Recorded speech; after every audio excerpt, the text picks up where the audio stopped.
ஒரு சின்ன பெண் குழந்தை பள்ளி வாசல்ல தன்னுடைய அப்பா வருகைக்காக ஆவலோட காத்திருந்தா. கார்கள் தொடர்ந்து வந்துகிட்டு இருந்துச்சு. மற்ற குழந்தைங்க எல்லாரும் போயிட்டாங்க. ஆனா அந்த பொண்ணு மட்டும் அங்க தனியா நின்னுக்கிட்டு ரோடையே பார்த்துட்டு இருந்தா. அவளுடைய அப்பா ரொம்ப நேரம் கழிச்சு வந்தாரு. அந்த பொண்ணு எந்தவித கோபமும் இல்லாம புன்னகையோட ஓடி போய் அவருடைய கையை பிடிச்சுக்கிட்டு சந்தோஷமா நடந்தா. அதை பார்க்கும்போது இத்தகைய அமைதியான காத்திருப்பு இப்போல்லாம் காண கிடைக்கிறதில்லையேன்னு தோணுச்சுது. சில வருஷங்களுக்கு முன்னால காத்திருப்பது வாழ்க்கையின் ஒரு பகுதியாவே இருந்துச்சு.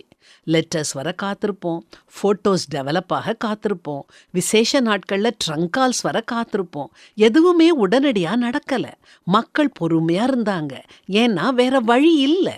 ஆனால் இப்போ செய்திகள், உணவு, பதில்கள், அப்டேட்ஸ் எல்லாமே சில வினாடிகளில் வந்துடுது.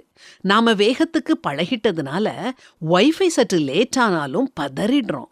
திட்டங்கள் தாமதமானா புலம்புறோம்.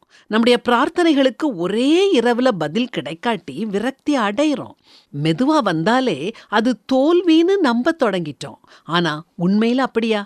இயற்கைய பாருங்க, அங்க வேகம் மாறல. விதைகளுக்கு இன்னும் பருவங்கள் தேவை. மரங்கள் வளர ஆண்டுகள் தேவை. கனிகள் உடனே பழுத்திடுறதில்ல.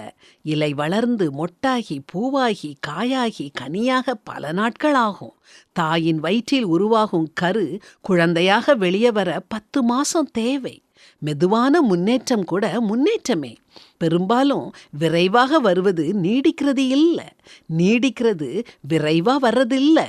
பொறுமைங்கிறது ஏதோ ஒன்று நிகழ காத்திருப்பது மட்டும் இல்லை.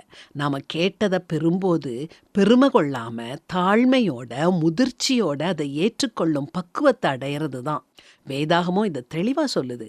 நீங்கள் ஒன்றிலும் குறைவுள்ளவர்களாயிராமல் பூரணராயும் நிறைவுள்ளவர்களாயும் இருக்கும்படி பொறுமையானது பூரண கிரியை செய்ய கடவது.